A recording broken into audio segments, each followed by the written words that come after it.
नमस्कार मित्रों, आज मैं आपके साथ एक खास विषय पर चर्चा करना चाहता हूं। पश्चिमी देशों के संबंध में ये जो पश्चिमी देश हैं जिसकी अगुवाई अमेरिका करता है, ये दुनिया को किस रूप में देखते हैं और अपनी सत्ता, अपनी पकड़, अपना प्रभुत्व और आधिपत्य बनाए रखने के लिए कौन कौन से षड्यंत्र करते हैं, इसका एहसास दुनिया के उन देशों को बिल्कुल नहीं है जो अविकसित है या विकासशील हैं। कौन कौन से षड्यंत्र रचते हैं, मैं आज भारत के संदर्भ में बात करना चाहता हूं कि थोड़ा आप गौर करें पीछे इतिहास की ओर, तो आप देखेंगे कि 19वीं सदी में जो आधिपत्य कायम था इनका 20वीं सदी तक चला। इसमें ये राजनीतिक आधिपत्य पूरी दुनिया के 150 देशों में इनका कायम रहा। बदलाव हुआ और उस बदलाव में इनके हाथ से राजनीतिक सत्ता सभी देशों की जाती रही। इन्होंने यहाँ के भौतिक संसाधनों को और अपने आधिपत्य को बनाए रखने के लिए बहुत सारे व्यूह रचना किए, षड्यंत्र किए। उन षड्यंत्रों में सबसे प्रबल है, प्रमुख है कि विभेद पैदा करना, विघटन पैदा करना, तरह तरह से उनकी उपराष्ट्रीयताएं, उनकी उप संस्कृतियां, उनकी अपनी जीवन शैली, जहां कुछ भी दरार हुआ उस दरारों को ये बड़ा करने की कोशिश करते रहे, क्योंकि इनका हित संघर्षों में ही निहित है। इनका प्रभुत्व टूट जाएगा जब हमारी एकजुटता कायम रहेगी, बनी रहेगी। इसके लिए उन्होंने बहुत षड्यंत्र रचे। हम आज बात करेंगे। ऐसे तो पूरे मुस्लिम वर्ल्ड को आईसिस खड़ा करना हो, अलकायदा खड़ा करना हो, तालिबान खड़ा करना हो, ईरान का युद्ध हो, यूक्रेन का युद्ध हो, इजराइल फिलिस्तीन का युद्ध हो, हुतियों का विद्रोह हो, इन सब के पीछे कहीं न कहीं प्रभुत्ववादी ताकतें दुनिया की खड़ी रही हैं और उन्होंने पाला, पोसा और विकसित किया है। वे नहीं देखना चाहते दुनिया में शांति, वे अशांति में उनका स्वार्थ निहित है। भारत के संदर्भ में हम आज बात करने के लिए आपके समक्ष प्रस्तुत हैं।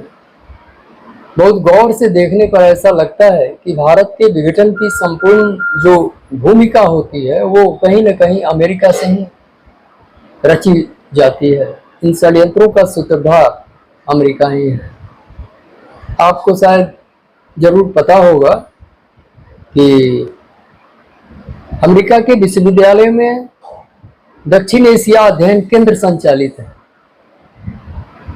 उदाहरण के तौर पर जितने भी विश्वविद्यालय हैं उनमें से करीब 2 दर्जन ऐसे विश्वविद्यालय हैं जो ऐसे विभाग चलाते हैं, दक्षिण एशिया अध्ययन विभाग। इन विभागों में भारत के जो विघटनकारी तत्व हैं उन तत्वों को ये सेलेक्ट करते हैं ईसाई मिशनरियों के जरिए और उनको वो प्रशिक्षण देते हैं। ये उनमें कई नाम भारत में आए हैं, उसमें दलित नेता भी हैं, द्रविड़ आंदोलन के सूत्रधार भी हैं, भाषाई आंदोलनों के सूत्रधार भी हैं, जन संस्कृति के नाम पर वामपंथ को बढ़ावा देने का उपक्रम भी ये रचते हैं। कई ऐसे केंद्र भारत में विकसित हुए, किसान आंदोलन भी चलाते हैं, खालिस्तान का आंदोलन भी चलाते हैं। इन सब का पोषण कहीं और से नहीं, अमेरिका से होता है। और इस सब के केंद्र वहीं है, वहीं से ये लैब में तैयार किए जाते हैं। वहाँ एक लैब है, विश्वविद्यालय मीन्स एक लैब। इस लैब में ही माओवादी भी तैयार होते हैं, जिहादी भी तैयार होते हैं, और हर जगह के लिए स्पेसिफिक स्टडीज की जाती हैं, जिसमें ये पढ़ाया बताया जाता है। वहाँ के सेमिनारों में विषय सुनकर आप ताज्जुब करेंगे। जैसे एक विषय आता है, द्रविड़ धर्म जाति भेद नष्ट कर सकता है।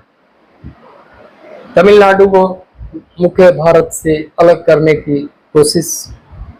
भारत ही विश्व की वंशवाद की जननी है, ये विषय होता है वहां। दलितों के विरुद्ध दमन का एक एजेंडा। भारत एक असहिष्णु देश है, एक विषय ये होता है। इन विषयों को संचालित कौन करता है? अमेरिका के ये सभी विश्वविद्यालय उनको पोषण करते हैं, और भारत से ऐसे लोगों को सेलेक्ट करते हैं, उन्हें फेलोशिप प्रदान करते हैं, और 3 साल 2 साल 4 साल 5 साल तक उन्हें प्रशिक्षित करते हैं। इस प्रशिक्षण के बाद वे अपने प्रयोग के लिए भारत में भेजे जाते हैं, जो अलग अलग क्षेत्रों में, कहीं क्षेत्र के नाम पर, कहीं भाषा के नाम पर, कहीं रेस के नाम पर, वंश के नाम पर, जनजातियों के नाम पर, या ईसाई मिशनरियों के एजेंट के रूप में ये आंदोलनों के सूत्रधार बनते हैं, नायक बनते हैं, और समाज में विघटन विद्वेष पैदा करते हैं छोटे बड़े आंदोलनों के माध्यम से।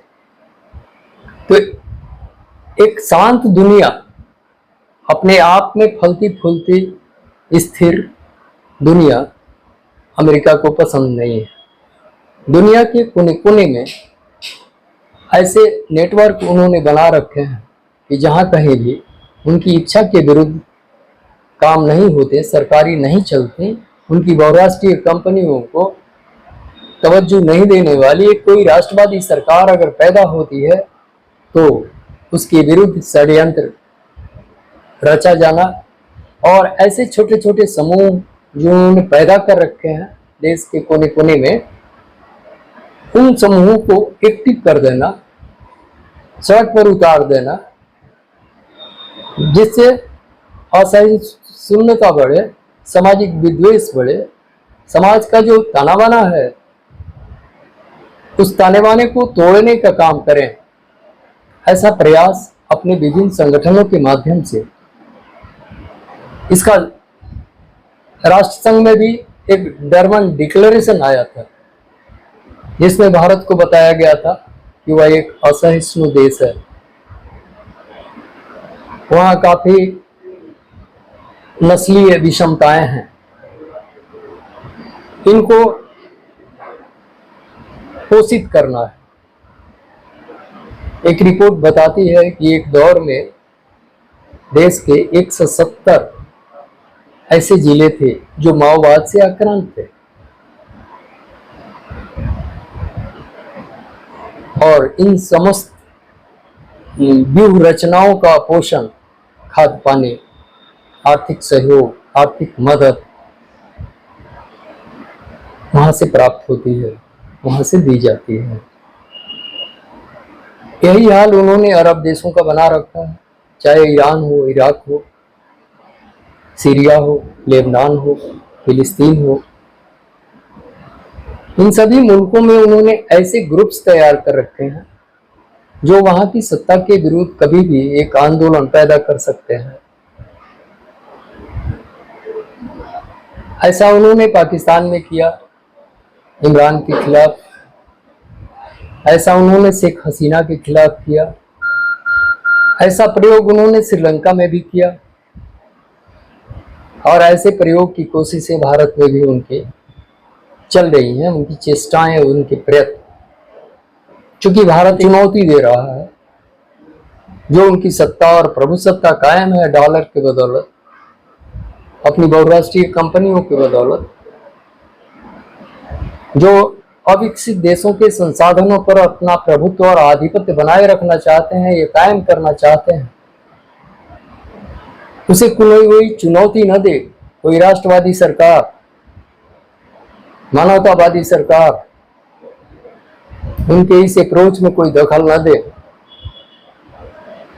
और अन्यथा उनके विरुद्ध कुछ ऐसे कुछ षड्यंत्र रचे जाएंगे जो एक जनमानस को उद्वेलित करेंगे, कर सकती है। हमारा निवेदन होगा कि भारत के भीतर, देश के भीतर संप्रदाय के नाम पर, क्षेत्र के नाम पर, भाषा के नाम पर विभाजन और विभक्षण करने वाली जितनी सारी ताकतें हैं वे हमारी एकजुटता में बाधा उत्पन्न करने के लिए हैं और हमारे विकास को बाधित करने के लिए हैं। हमें सचेत और सावधान होना होगा। उसमें कई राजनीतिक दल भी हो सकते हैं, कई समूहों के बीच काम करने वाले अन्य ऐसे ग्रुप भी हो सकते हैं जो राष्ट्रवादी चेतना की धार को कुंद करने की कोशिश कर रहे हैं। हमें इन्हें चिन्हित करना होगा और समाज में ऐसे तत्वों को प्रश्रय न मिले, उनका प्रभुत्व कायम न हो, उनका प्रभाव कायम न हो सके, इसके लिए सदैव सचेत रहना होगा। क्योंकि ये पश्चिमी देश दुनिया के जमींदार बनकर अपना रूल स्थापित करना, अपना कानून, अपनी प्रभुसत्ता कायम करना चाहते हैं। उनकी प्रभुसत्ता को जो भी चुनौती देता है और देखा, इतिहास बताता है कि वह अस्थिर हुआ है और विघटन का शिकार हुआ। ये प्रवृत्ति आप देख सकते हैं, पीटर नवारो ने जो अभी कहा है, देश के भीतर की जो उनका एजेंडा है, उस एजेंडे पर उसने अपनी बात रखी है। देश में अगर आमदनी आ रही है तेल बेचकर, रूस से लेकर पश्चिम के देशों में वो तेल जाता है, ये देश की संपत्ति है, देश की आय है, देश की समृद्धि का माध्यम है। लेकिन उन्होंने ब्राह्मणों को इसके लिए जिम्मेदार बताया कि इसके सारे लाभ अर्जित कर रहे हैं वे ब्राह्मण हैं, और देश की जनता को और देश के लोगों को उनके विरुद्ध सोचना चाहिए, क्योंकि आम जनता के लाभ को वे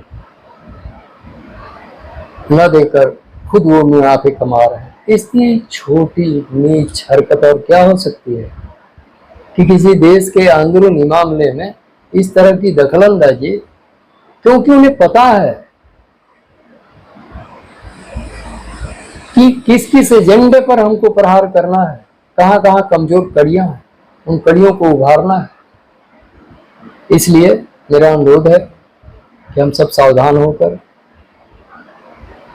इस विषय पर विचार करें और अपने निजी और वैयक्तिक हितों से ऊपर उठकर राष्ट्र जिस तरह से आज युद्धरत है, उस युद्ध में हम अपनी राष्ट्रीय निष्ठा, एकता का परिचय देते हुए समस्त चुनौतियों का मुकाबला कर सकते हैं। और हम समर्थ हैं, सक्षम हैं, बिल्कुल हम इस चुनौती को स्वीकारते हैं और उनको मुंह की खानी पड़ेगी। ऐसे किसी साजिश को हम सफलीभूत नहीं होने देंगे, ऐसा हमारा पूर्ण विश्वास है। धन्यवाद।